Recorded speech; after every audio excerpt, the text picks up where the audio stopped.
بسم اللہ الرحمن الرحیم۔ السلام علیکم ورحمۃ اللہ وبرکاتہ۔ مومنین کرام، بہت سارے سادہ لوح عوام کے سامنے یہ دلیل پیش کی جاتی ہے اور بہت سارے سادہ لوح عوام یہ دلیل پیش کرتے بھی ہیں کہ اکثریت تو یہ کام کر رہی ہے، لہذا ہمارے لیے بھی یہی کام ہونا چاہیے۔ اکثریت تو نماز اکٹھے نہیں پڑھتے ہیں، اکثریت تو علیحدہ علیحدہ پڑھتے ہیں نماز کو، ظہر اور عصر کو، مغرب اور عشاء کو، لہذا ہمیں بھی علیحدہ علیحدہ پڑھنا چاہیے۔ اکثریت کے نماز پڑھنے کا طریقہ یہ ہے، اکثریت کے وضو کرنے کا طریقہ یہ ہے، اکثریت کے مجالس کرنے کا طریقہ یہ ہے۔ اکثریت تو مجالس میں نہیں آتے ہیں، اکثریت تو یہ کام کر رہے ہیں، ہم یہ کام کیوں کریں؟ تو یہ دلیل عام طور پر بہت سارے سادہ لوح عوام کی زبانیں سنی جاتی ہے، اور بعض اوقات یہ پڑھے لکھے لوگ بھی دلیل استعمال کر رہے ہوتے ہیں کہ اکثریت کے نزدیک یہ درست نہیں ہے۔ تو اس حوالے سے قرآن مجید کا موقف کیا ہے، مولا کائنات حضرت علی علیہ السلام کا موقف کیا ہے؟ قرآن مجید نے متعدد مقامات پر اکثریت کی توبیخ کی ہے،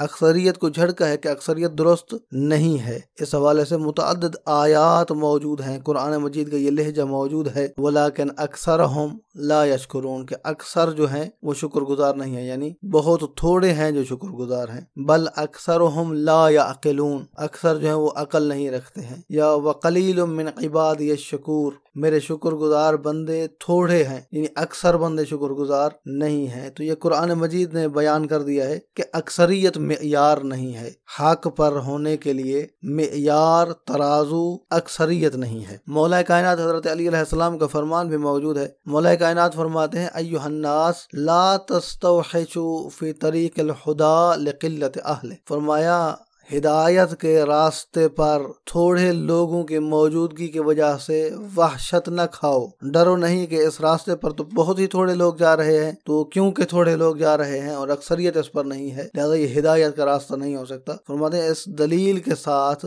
وحشت میں نہ آ جاؤ، ڈرو نہیں۔ فَإِنَّ النَّاسَ اجْتَمَعُوا عَلَى مَائِدَةٍ شَبْعُهَا قَصِيرٌ وَجُوعُهَا طَوِيلٌ۔ امام علیہ السلام نے دنیا کو ایک دسترخوان کے ساتھ تشبیہ دی ہے۔ فرماتے ہیں لوگوں کا معاملہ یہ ہے کہ لوگ ایسے دسترخوان پر اکٹھے ہو چکے ہیں کہ جہاں پر سیر ہونا تھوڑا ہے، جہاں پر بھوک زیادہ ہے۔ اس دنیا کی مختصر سی مدت میں وہ کوشش کر رہے ہیں، مال و دولت اکٹھا کر رہے ہیں، وہ کوشش کر رہے ہیں پیٹ بھرنے کی، لیکن اس دنیا کی مدت ہے متناہی، ختم ہو جانے والی، اور آخرت ہے لا متناہی، ختم نہ ہونے والی۔ تو جو ختم ہونے والی ہے اس کے اندر پیٹ بھر لینا، اور جو نہ ختم ہونے والی مدت ہے اس میں بھوکا رہنا، فرماتے ہیں اس کا کوئی فائدہ نہیں ہے۔ بس لوگ ایسے دسترخوان پر اکٹھے ہیں کہ جہاں پر شبع یعنی سیر ہونا تھوڑا ہے، جہاں پر بھوک زیادہ ہے۔ تو یہ امام علیہ السلام کا فرمان ہے کہ اکثریت کسی صورت قابل اقناع دلیل نہیں ہے۔ دعا ہے کہ اللہ تبارک و تعالی کی ذات ہمیں امام علیہ السلام کے اس فرمان سے نصیحت حاصل کرنے کی توفیق عطا فرمائے۔ اپنی دعاؤں میں یاد رکھیے گا محمد نکی جسکانی کو